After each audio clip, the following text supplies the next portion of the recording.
Hey, I'm Decathlon Gamer, and welcome back to PCM23 Lions. This is episode 47. We're continuing on with our bigger goal this season of taking races that offer more points and translating that into a higher finish this year. This isn't a sponsor objective, but as a one pro Giro di Leguiglia, 195k punchy finish. Has some talented riders here, but not the deepest of fields. Almeida is the favorite for this race. And as we go through the third of four big climbs on the day, we're definitely feeling it and dropping back here pretty quick. So let's fix that a little bit here near the top. Get up to an 80. Should have already pushed that to a 78, but times 4 speed still moves you a lot faster than normal. Hard to also do an introduction at the same time. Multitasking. Well, anyway, we've hit the top. We're okay. We're not seeing any splits or anything, so we will recover that position. We've got this nice long descent, so saved energy. We've got our full team heading into the final bigger climb of the day. And yes, there's a little bit of yo-yoing, but we're in the middle. We're fine. We are fine. 7-rider break. 3-minute advantage, but we're down to 63k, so it's not like there's a lot of ground left to cover. And as we have this descent coming, Mansour, go ahead and get the water. Final time for that task. Still 60k to ride, so there is a bit of ground left to cover in this race. As we go inside, 50k to go and approach that final steep climb, this is the one we're going to want to hold position for. But you can see the fatigue that has set in the legs of those who weren't protected. Those that are protected, that descent wasn't much. It allowed some recovery, but not significant recovery. I'm not worried about this short little hill here, as we'll be fine recovering from that. But you can see just from that it is absolutely taking its toll, and somehow leading to a yo-yo in the field, as we suddenly have just 102 in the peloton and just a 2-minute gap to those front 7, and we're about to hit this climb. This is the decisive moment that we want to conserve energy, but we want to get as many riders as we can over the top, and we've got to hold our position a lot better than before. So pushing an 83 now is still just about blinking red, but it was secure for a little bit, so for now we'll kind of stick with that. I don't mind a slow drift on this one. The field's not going to split up massively, but it's suddenly not a slow drift. We're getting a big push from the riders at the front, which is going to see this peloton shrink in size rather quickly. So we're going to have to push on, commit a bit more. Mansour is nearly done. Gel. Ooh, De Villiers. This is not good territory for you. Let's get up to a 90 here. You can see the splits are going to happen somewhere right around here where Mansour is. That's the back of the peloton. 92 riders left. We've only had one dropped. Benuna is fading. Benuna, let's up your effort as well. We're most of the way up this thing now and have conserved a fair amount of energy and only lost one rider. Considering that nearly half of the peloton has been dropped and we're only down one rider is a good sign for us. We'll have this plateau more or less flat for a little while before we get a little recovery on the descent. There's 2 short hills at the finish. We'll get a look at the profile of those before we get to it. How far out they are, how long they are, to set us up for what is to come. But we have lost a second rider. Down to 76, by the way. Benia Messias, a +5 has somehow been dropped, but he was riding protection duty just because he's not punchy enough for the finishing climb. Mohira is going to get some recovery, maybe. Those front 7 have still not been caught, but they've dropped 2 riders, are also less or just barely a minute ahead for those last 5. They should be a fairly easy catch because they're also going to be pretty tired by this point. Mohira is hanging on. He'll get that little bit of recovery. He'll be kind of number 1 in our order here in a little bit, but now we're starting to get some attempted moves here within the group, and that's hurting Mohira. There we go, back in position and beginning the descent. All right, so we have made it over the top. with 5 riders, 4 of them looking very good. Those are the protected guys. Mohira to lead things out, and we are already inside 20K. Let's take a moment. Let's figure out what our profile is here. We have 78 in the peloton. I have 5 of them, 4 looking strong, and those 5 riders still left off the front, but only 40 seconds ahead. So we have a 1.8 kilometer little punchy climb. Average is 5.2% with a max of 8.8 in that early phase. That's short, and that's not really very steep either. Then, just before the finish, we have a 0.9 kilometer, 5% average, 7% max climb. So 2 short climbs on the way to the finish in terms of, and there is descent following it as well. And let's see, if we are 20K right now, and that's not like you have the larger gray bar, that black line near that right hand edge, I guess that would be this way for you, right? Right hand edge, that's about, well, 20K out. So if we divide that in half, that's about 10. I'd say it starts at about 6K from the finish, and then it was what, 2K long. The other one was 1K long, so that's 3K of climbing, about 6K from the finish. Yeah, that makes sense. That makes sense. So 3K worth of climbing, 6K out from the finish line, descending for about 2 of the other 3K. We don't want to form up yet, though, especially with only 5 riders. Maybe 10K out, maybe 11. Drag it up a little bit slower. But that also means we need to get Mohira ready on his gel a little early, as he's going to be the guy going first. Come on, where's the response? Where's the response? We do not want to be the ones responding right now, not this far out, not with this. And right now, those 3 guys are escaping and pulling away, and others are attacking instead of responding. This is not good. This is why I normally take control early, but we don't have full team strength here. Now it's 8 riders at the front. Those guys have made contact with them. They're going to do all the work. The other 5 are going to try to sit in their coattails in 45 seconds. That's a lot. That's a little earlier than I wanted, and Mohira I haven't even gelled up yet with him. I was a little distracted. We're going to try a 92. All right. Now, we've got to place ourselves. Downhill's a factor.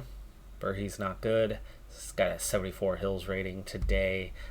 De Villiers. Oh, what about the sprint? What sort of sprint do any of these guys have? Because Benuna. Okay, he's gonna follow De Villiers.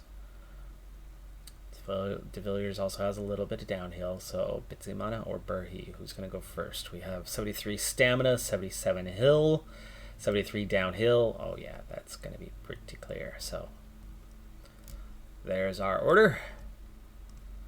And let's go. We cannot wait much longer.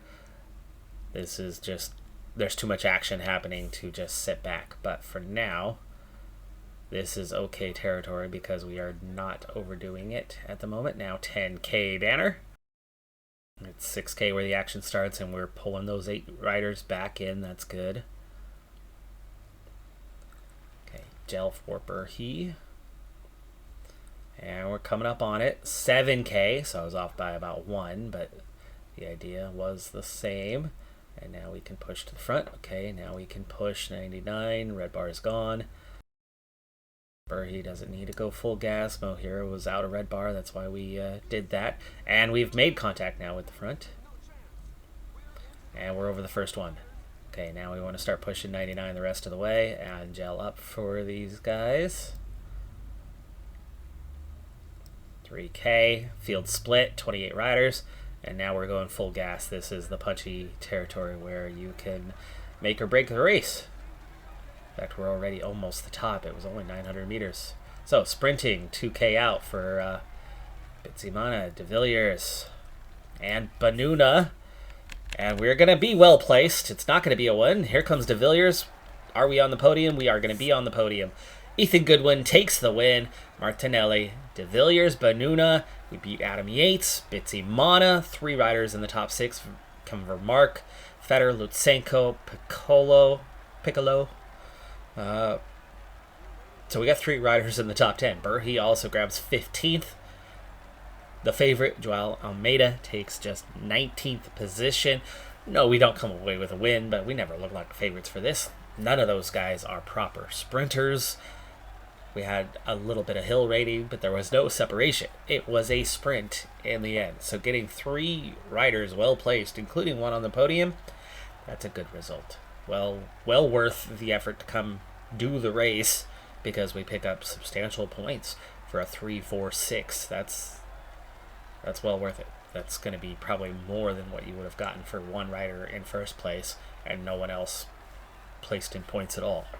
Next up for us is Milano Torino. This is our second biggest objective of the year, but it came at a time that just didn't fit our profile of needs. And so I had a bold strategy of taking a B team, but having the entire B team have this be their objective, have the entire B team have high fitness and fitness peaks. And as you can see from the fitness peak profile, not one of them have hit it. 2 of them are a couple days away. A third one, 3 of them are a couple days away. The others are probably a week or more away. None of them got this right, even though it's their first objective of the year and it's March. There should have been absolutely no problem hitting it. Now, it does require a number of race days, but you just saw a number of these riders racing. But one race day doesn't make it up, and there was a bit of a gap between that huge sequence of races and this one. Not enough to separate objectives, but enough to put us in a bad way for getting the preparation for these guys to have their fitness peaks. So I expected +3s and 5s for the entire team. What we're going to get is +1s. And I don't have my best climbers here. I don't have my best medium mountain guys here. Getting a top 10 here at Milano Torino just got a hell of a lot harder because A, it's a B team, and B, they don't have the +3s and 5s that was going to be expected of them. Let's hope that we at least get a neutral draw. That last race was a neutral draw. Will we get that here? 40K to go. We're approaching the first of the 2 climbs. The climb, it's the same climb, and it's only 5 kilometers in length. So it's not too bad of a climb. So what we're looking at here is 4.9K, 8.4% average gradient. It's relatively steep, but it's not super steep. The max is just 11.5. So, as far as climbs go, it's not severe. What is severe, though, is the fact that our team is just not built for regular climbs. This is a medium mountain group. This is a punchy group. So they're set for the final climb. This one, though, this one could be problematic as a few riders go away. That could be a problem for us, but we're going to focus on the second climb. We have to. 4 riders have escaped. They are favorites. It's Petrovic, it's Tolit, it's Uchabrooks, and it's Battistella.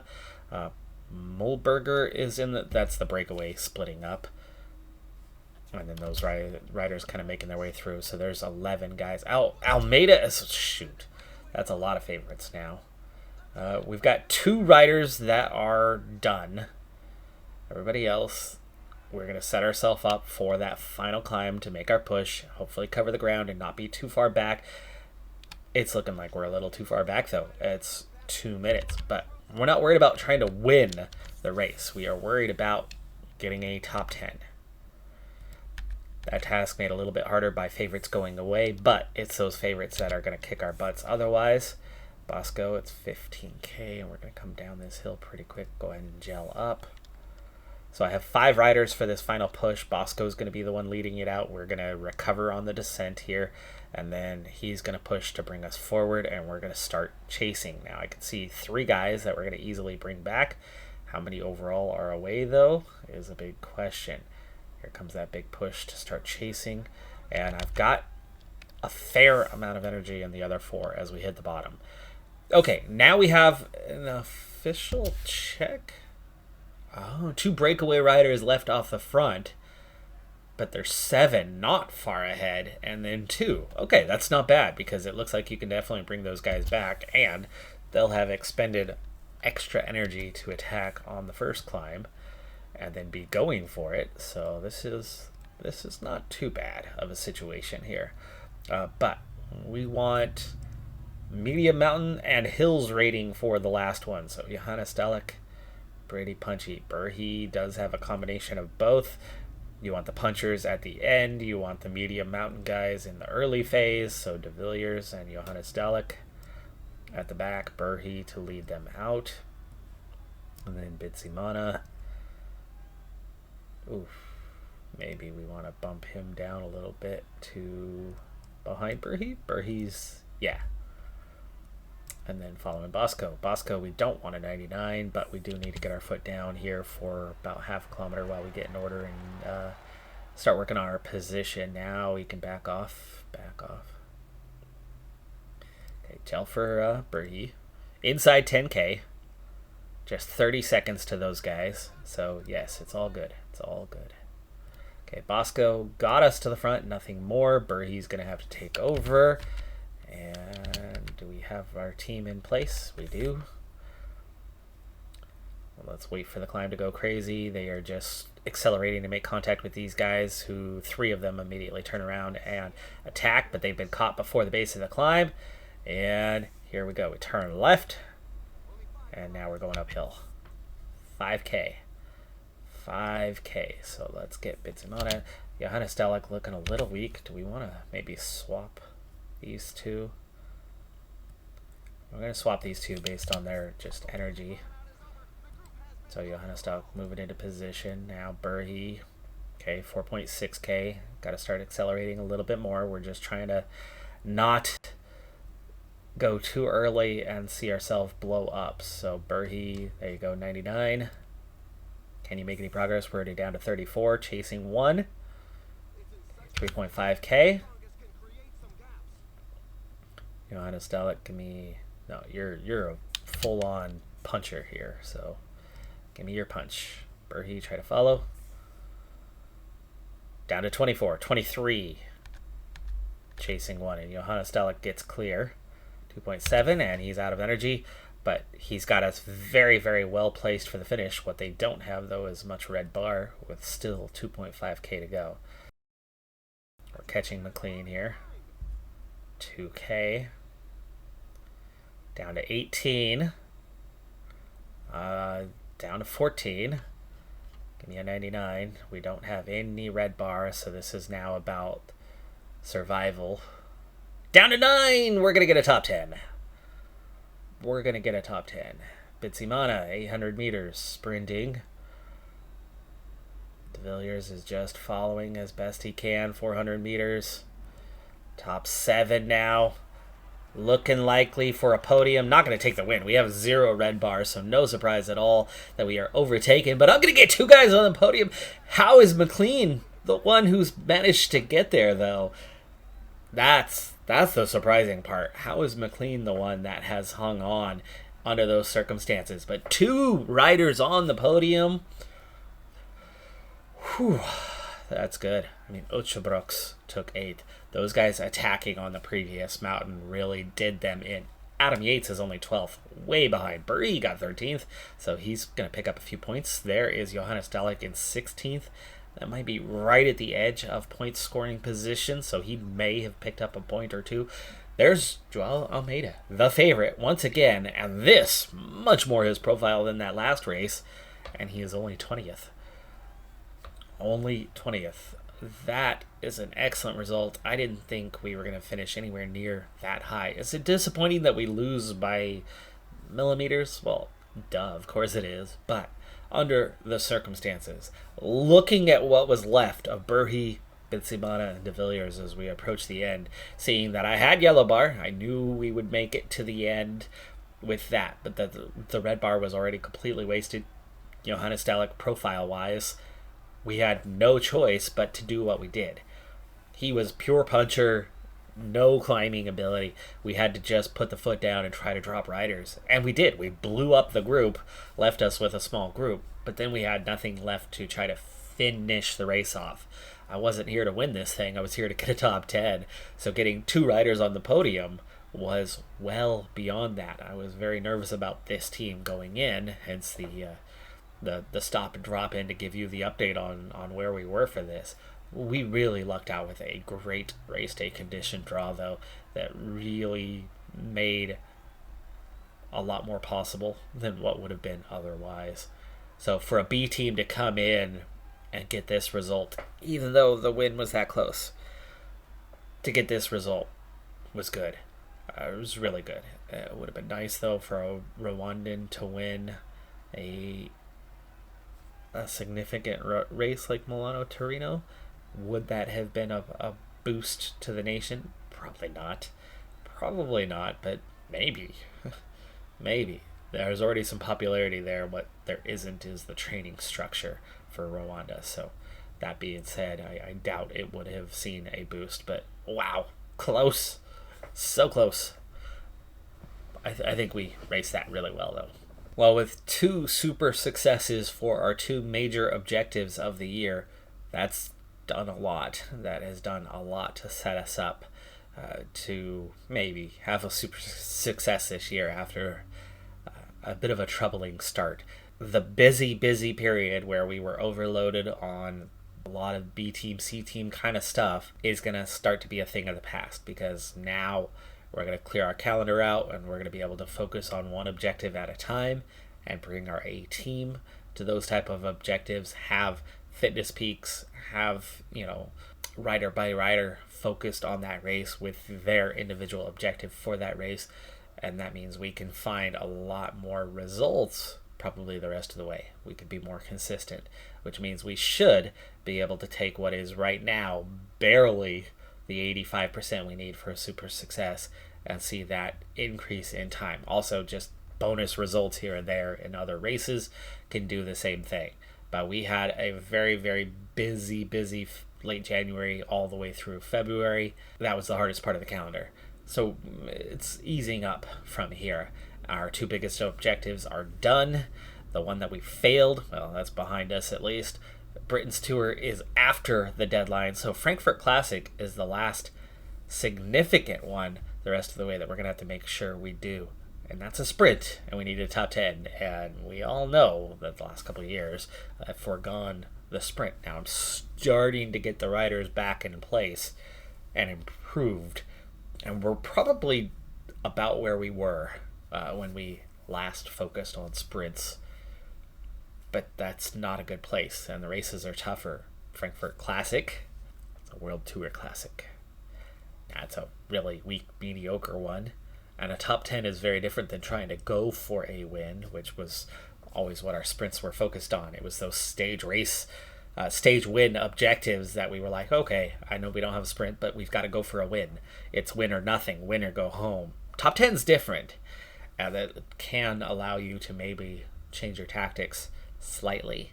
You don't have to necessarily be as aggressive in certain areas to score a top 10 as you do to try to just win or nothing, win or go home. It'll be an interesting one when we get to it. But that's still a month and a half away. This is GP Larciano. On paper, it's a punchy race. But looking at it, it's one hill. If we can survive that one hill, and with a good amount of distance from that hill, which we're now on for a second time here, if you can survive that to the finish, it's going to come down to a sprint. So this is a great opportunity for that Frankfurt race that we were looking at to practice our sprint and see if these guys can handle a little bit of climbing and be protected enough, and then just see how they're doing in the sprint.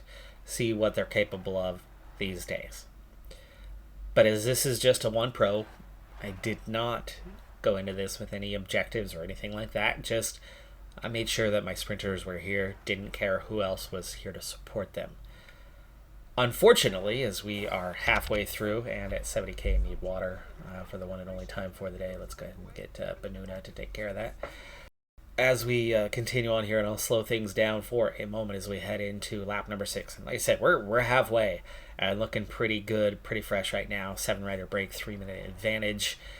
That's going to start coming down, and the effort's going to go up. But being halfway through the climbs and everyone's still looking pretty good is great for us. I mean, so far this is going ideally, but you can see that the tempo is increasing, and we are going to have to start increasing our effort as a result, which means the recovery is going to be less and less pronounced lap by lap. But again, 4 circuits now remain. But anyway, no bonuses of any kind, so we came into this one with an exact neutral expectation on race day condition, which we've gotten. We have a net zero. We have a net zero for today. So, okay, that's fine. But it's not zeros and -1s and +1s. Everybody went to extremes. They just went to extremes at the opposite end. We have a +5. We have +3s, 2s, and 1s. But we also have a -4, a -4, and a -3. And 2 of those 3 riders that are carrying the hefty negatives are 2 sprinters. So Matt de Villiers with a -3. His lead-out rider, Ansa, has a -4. So here's the damage on those 2. Matt, he can still sprint. It just makes the climbing and the stamina absurdly bad. His acceleration was impacted by a -1, but his stamina, -7. His sprint, unaffected. But again, same thing. He's already a terrible climber, and now it's made so much worse. But we're down to 2 more times over the climb. Position is now going to start to matter a lot more here with 40k to go.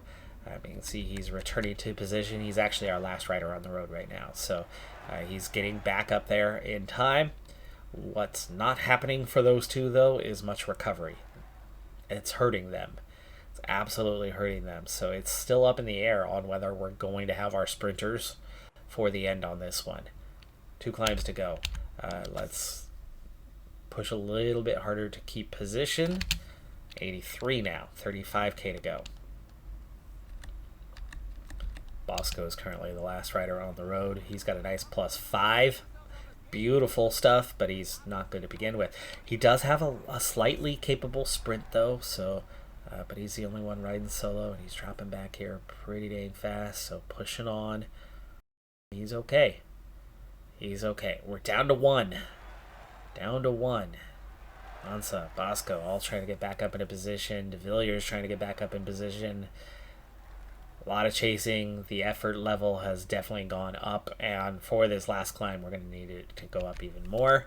So let's go ahead and get everybody up to about an 87 here. Got an 88. Ansa, not looking great. This might be a little too much for him. Bosco will make the climb. Baduna is looking like he's nearly done. Ansa's nearly done. Just the difficulty of this climb. Breakaway has not been caught, but with 22k to go, they will be an easy catch. There's the climb. There is a split back here. Arab protecting Ansa and Bosco, or Bosco on his own. Group of 35 chasing the 35. I wouldn't mind if we get him back up there. It looks like we will, and we do. So they'll work on recovering their position. Bosco, oh, another separation there. This one I really don't mind if it doesn't get back up there. 12k. Okay, this is it. Ansa's not got anything in the tank though. De Villiers does, but it's very little. And you're starting to see a push by a whole group of riders. Your punchers going for it. They think it's a puncher profile. It's the classics guys. We're gonna turn it into a sprint. But Banuna, Ansa, they don't have anything. So Banuna, Ansa. Let's see, Kareem is very much a flat guy, so we're gonna get him to do the dirty work after those 2. So Banuna, Ansa, and Kareem. Now from there, reassess. We still want to sprint with De Villiers. He's got anything. He's the best chance we have. Janssen is probably going to lead him out. Yes. So Janssen's going to lead out De Villiers. And then Bosco's fresh. So we'll keep him there. And Arab. And there you go. Okay, Benuna. I know this is only going to last a moment, but this is to get us out front and in position. There you go. 9.4K. So it's perfectly appropriate to be pushing here early on and getting ourselves into position. Kareem is going to be able to manage things a lot better, though. He's got an 80 flat rating. Is a 92 enough? 8K. Make that 3 riders out front. Kareem, that's 5K. So Matt, oh gosh, we might be riding for Janssen. Have to keep an eye on that. Okay, Kareem's done. So on to Arab and 5K. I want to push, but I can't push very well.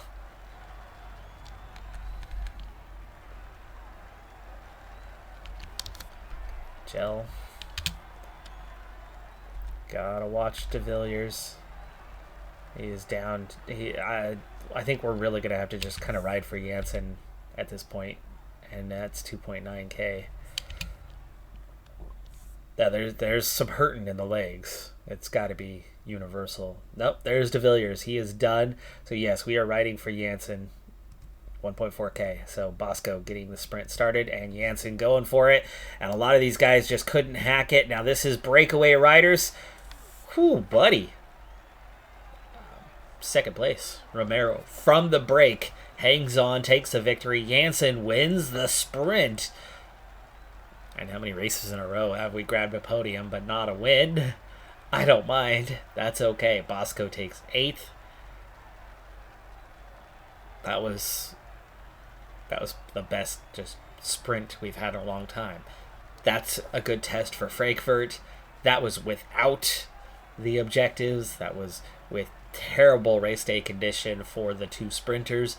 Neither one made it to the finish. Matt De Villiers did get 17th, but he faded at the end. He was done in that final kilometer and a half. It still managed to get 17th, which meant a lot of riders were done. It was tough on a lot of guys, but the punchers didn't take it. A breakaway rider did in the end, and that was the first time in quite a while that the breakaway has held on, and that was mostly just because a few riders attacked and joined them and then led them through. Was Romero one of those, or was he one of the authentic actual breakaway riders long term, or was he from that last 10K before the finish catching those guys and giving them a little extra firepower? I would imagine it's probably one of the later, so won it from 10K out with a late break as opposed to riding for 150K or whatever. Really happy with the progress we are making, though. We are 10th in the rankings at the moment without any World Tour races on our calendar other than the UAE Tour. We've done a single World Tour race, and yet we are 10th in the rankings. Yeah, we were 20-something, throughout last season, but 10 is significantly higher than that. And what's changed is just the addition of some Continental Pro races, and with difficult fields, stacked fields, a lot of riders in the 80+ range before you add that +4 onto those ratings. So what we've accomplished here is pretty impressive. I'd say this has been a really good start to the season, and even though we just grabbed multiple podiums and no wins, same thing against the field that we're up against. I think the fact that we are grabbing those kind of results is fantastic. South Africa leading the way by 1,000 points over Eritrea with just over 5,000. Eritrea just over 4,000. Rwanda at 1289. It's Samuels who is 3rd in the African rankings. It's Molebron, Roteasir, Ishimwe, De Villiers, Josh, and Bitsimana just all over that top 10, other than those 4 key guys that are either too old in a couple cases, or just actually really 3 of those cases, or way too expensive in the other case. But the fact that we are scoring loads of points otherwise is a great sign. And you can see the domination of the 3 nations being the entirety of the top 10. That is going to do it for this episode on Decathlon Gamer. Like, comment, subscribe, and I'll see you next time. Have a good one. Be safe out there. Bye for now.